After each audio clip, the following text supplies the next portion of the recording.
বুনিয়াদি স্তম্ভের উপর ইসলামের সৌধ প্রতিষ্ঠিত। যদি এর কোনো একটাকে কেউ অস্বীকার করে তাহলে শরীয়তের দৃষ্টিতে ঈমান ইসলামের গোল্ডের ভিতরে সে থাকে না। এই পাঁচটার মধ্যে অন্যতম গুরুত্বপূর্ণ স্তম্ভ হলো হজ। যে হজ নিয়ে আদিকালেও দুষ্টামি হয়েছে, যে হজ নিয়ে আদিকালেও মানুষ অনেক গাফলতি করছে, এখনো করে যাচ্ছে। হজটা যেমন ফরজ, নামাজ ফরজ, রোজা ফরজ, যাকাত দেওয়া ফরজ। নামাজ আদায়ের সময় কোনো ব্যক্তি কথা বলে না যে আমার মেয়েটারে আগে বিবাহ দিয়ে এরপরে নামাজ পড়তে আসে। যাকাত আদায়ের সময় কোনো ব্যক্তি কথা বলে না যে আমি যাকাত যে দিব যাকাত ধরে রাখতে পারবো কিনা। রমজান শরীফের রোজা আসলে তখন কোনো ব্যক্তি এই খোরা যুক্তি পেশ করে না যে আমার ছেলেটারে বিবাহ করাইতে হবে, আগে আমার ছেলেটাকে বিবাহ করাই। কিন্তু হজ্জের মাসআলা আসলেই তখন বিভিন্ন যুক্তি শয়তান আমাদের মাথার মধ্যে ঢুকায়, বলে কি যে হুজুর আমার মেয়েটা বিবাহের উপযুক্ত, তার বিবাহ না দিয়ে আমি হজে যাই কিভাবে? নামাজ, রোজা, যাকাত এইগুলি যেমন ইসলামের বুনিয়াদি স্তম্ভ, এইগুলি আদায় করার ক্ষেত্রে যেমন ছেলে মেয়ের বিবাহ অন্তরায় বা প্রতিবন্ধক হয় না, প্রতিবন্ধক করা ঠিক না, হজ আদায়ের ক্ষেত্র এইভাবে এমন খোরা যুক্তি পেশ করে ইসলামের বুনিয়াদি ইবাদত আদায় করার ক্ষেত্রে গাফলতি করা কোনো ইমানদার ব্যক্তির জন্য ঠিক না। এই জন্যে হজ আদায় করলে কি হবে, হজ আদায় করলে কি ফায়দা হবে, এই জন্য ফাজাইলে হজ্জের এই বিভিন্ন রিওয়ায়াত আছে, সেগুলি পড়া চাই, উলামা ইকরামের কাছে যাওয়া চাই এবং সেগুলি শুনন চাই এবং সে অনুসারে গাফলতির আধার থেকে নিজেদেরকে উদ্ধার করে ঈমান ইসলামকে তাজা করার জন্যে যাদের উপর হজ ফরজ আছে এটা আদায় করে ফেলা উচিত। আমাকে একবার প্রশ্ন করছিল, আমি এই সম্পর্কে আলোচনাও করছি যে হজ্জের দ্বারা ফায়দা কি। হজ্জের অন্যতম ফায়দা হলো যে আপনি হজ ফরজ হলে যতক্ষণ পর্যন্ত আপনি আদায় না করবেন ততক্ষণ পর্যন্ত আপনার ইসলাম পরিপূর্ণ হল না। ঈমান ইসলামের যে আপনার প্রাসাদ, এই প্রাসাদটা অসম্পূর্ণ রয়ে গেল। 2 নম্বর, কোনো ব্যক্তি যখন হজ আদায় করে, আদায় করার দ্বারাতে তার উপর আল্লাহ তাআলার পক্ষ থেকে আরোপ করা একটা ফরজ ইবাদত আদায় হয়। যদি বিলম্ব করে ফুকাহায়ে কেরামের ফতোয়া অনুসারে যেই বছর হজ ফরজ হয় সেই বছরই যদি হজ করার সুযোগ থাকে তাহলে সেই বছরই অনতি বিলম্বে হজ আদায় করা। এখন কোনো ব্যক্তির হজ্জের টাকা আসছে হজের মাসের পরে, সেই ব্যক্তি তো আবার হজ না আসা পর্যন্ত, হজ তো ইচ্ছা করলেই সারা বছর করণ যায় না, সুনির্দিষ্ট কয়েকটা দিনের মধ্যেই তো হজ আদায় করণ লাগে। 4-5 দিন ব্যতীত 8 তারিখ থেকে নিয়ে 13 তারিখ পর্যন্ত এই সময়টার মধ্যেই ফরজ হজ আদায় করণ লাগে, সারা বছর হজ করা যায় না। তো এই জন্যে যদি কোনো ব্যক্তি হজ ফরজ হওয়ার পরে ওই বছর হজ আদায় না করে বিলম্ব করে, ইমাম মুহাম্মদ রাহমাতুল্লাহি আলাইহি বলেন যে পরবর্তীতে হজ আদায় করলে তার হজ আদায় হবে, তবে বিলম্ব করার কারণে সে গুনাহগার হবে। তাহলে হজ করার দ্বারাতে গুনাহ থেকে, ফরজ ইবাদতের অবহেলা করা থেকে এবং অবহেলা করে গুনাহগার হওয়া থেকে মুক্তি পাওয়া যায়। হজ্জের এটাও একটা বড় উপকারিতা। 3 নম্বর, হজ ফরজ হওয়ার পরে যদি বিভিন্ন খোরা যুক্তি দেখিয়ে কেউ হজ আদায় না করে তাহলে সেই ব্যক্তির সম্পদ হারা হয়ে ফকির হয়ে যাওয়ার আশঙ্কা থাকে।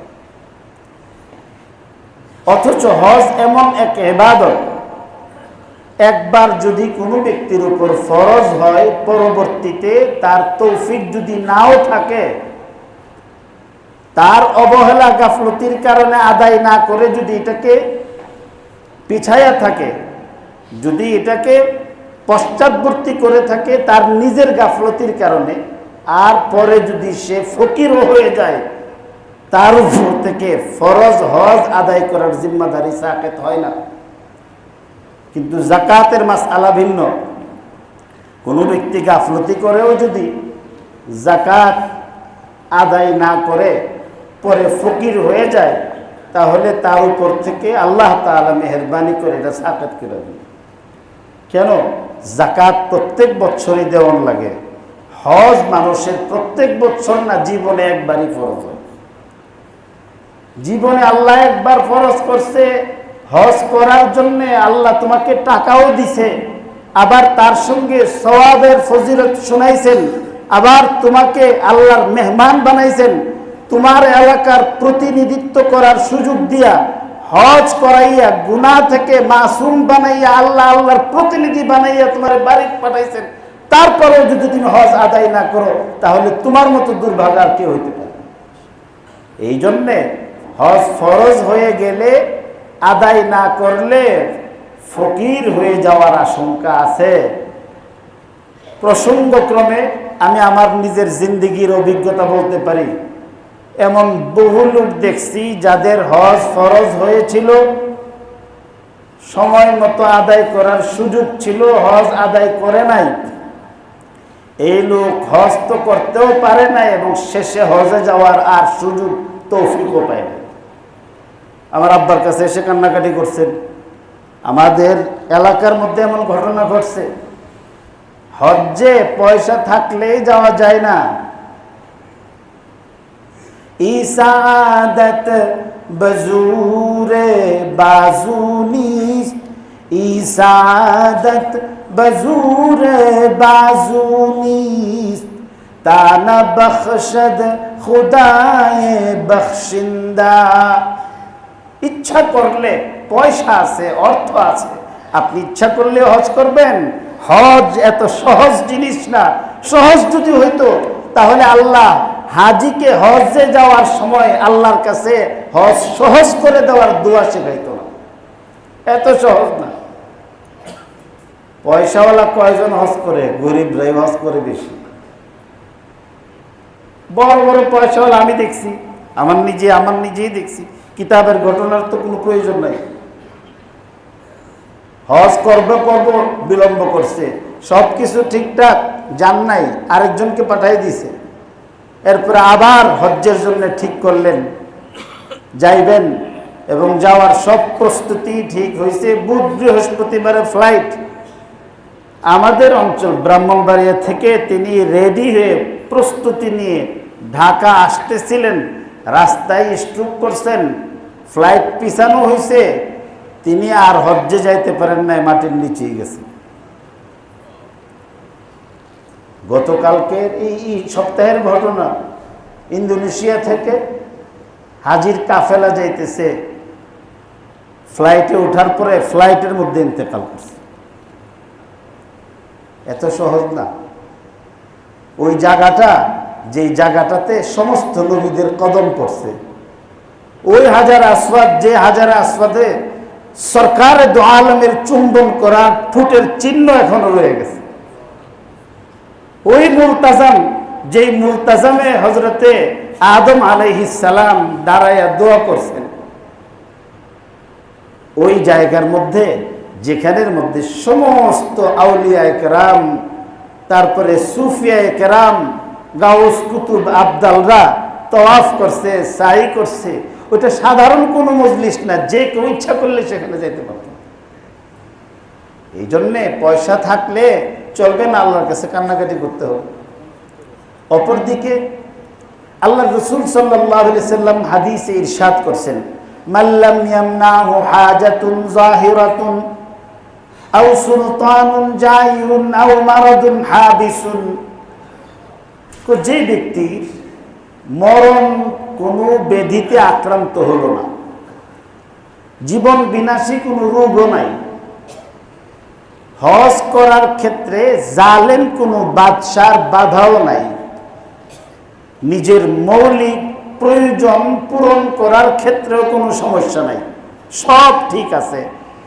এই সব ঠিক থাকার পরে যেই ব্যক্তি হজ আদায় না করে মৃত্যুবরণ করলো, আল্লাহ রসুল ফরমান যে সে আমার উম্মতি না, সে ইহুদি হয়ে মরুক, খ্রিস্টান হয়ে মরুক, যেভাবে মরুক, তার জন্য আমার কোনো দরদ লাগে না। এই জন্যে হজ আদায় না করলে ইমান হারা হওয়ার, সম্পদ হারা হওয়ার না, ইমান হারা হওয়ারও আশঙ্কা আছে, বেঈমানের হালে মৃত্যুবরণ করার আশঙ্কা আছে। রাহ দিখলা কর না ফির গুমরাহ কর